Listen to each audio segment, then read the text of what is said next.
परम दयालु, परम कृपालु। कभी विचार किया है?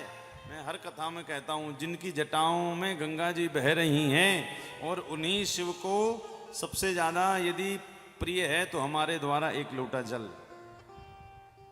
आप एक लोटा जल ले जाते हो और उन पर चढ़ा देते हो, शिव प्रसन्न हो जाते हो। किंतु कई महाराज ऐसे भी आलसी हमने देखे हैं जो ना तो घर से लोटा लेकर जाते हैं ना जल लेकर जाते हैं। मंदिर कई लोटा, मंदिर कई जल, मंदिर कई शंकर जी, हर हर महादेव। एक शिवालय मैंने देखा महाराष्ट्र में, तो वहां पर देखा कि कम से कम 20-25 लोटे रखे थे। मैंने कहा पंडित जी ये लोटे थे? बोले महाराज जी यहाँ पर टाइम किसी के पास नहीं होता, ऑफिस ड्यूटी वाले हैं, गाड़ी खड़ी की, मेरे से लोटा मांगा, मेरे से जल भरवाया, मंदिर के शंकर जी चढ़ाकर चले गए। विष्णु पुराण में लिखा है कि जब आप मंदिर जाएं तो कई माताएं होती ना महाराज, घर से केवल घी ले गई और एक रुई की बत्ती ले गई, बाकी दिया मंदिर का ही।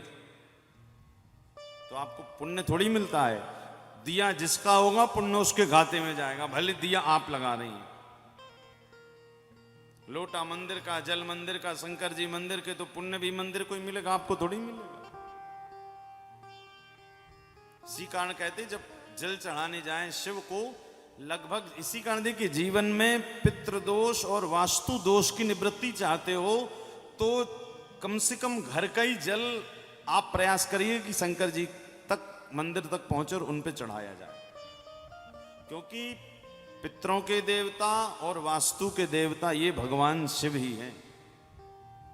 जो हमारे घर में कलश होता है ना, जिससे हम भगवान पर जल चढ़ाते हैं, तो ये कलश किसका भाग होता है? पितरों का और वास्तु का।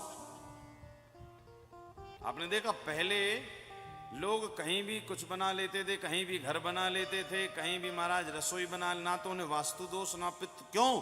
क्योंकि वो घर के कलश से जल निकालकर एक छोटा सा कलश बनाकर लोटे का, उसको फिर शंकर जी पर चढ़ाते थे। और जब वो हमारे घर का जल शिवालय में जाकर शिव जी की पिंडी पर चढ़ता था, तो हमारे जल के द्वारा हमारे जीवन के पितृ भी तृप्त हो जाते थे और जीवन से वास्तु दोष भी मिट जाता था। कब?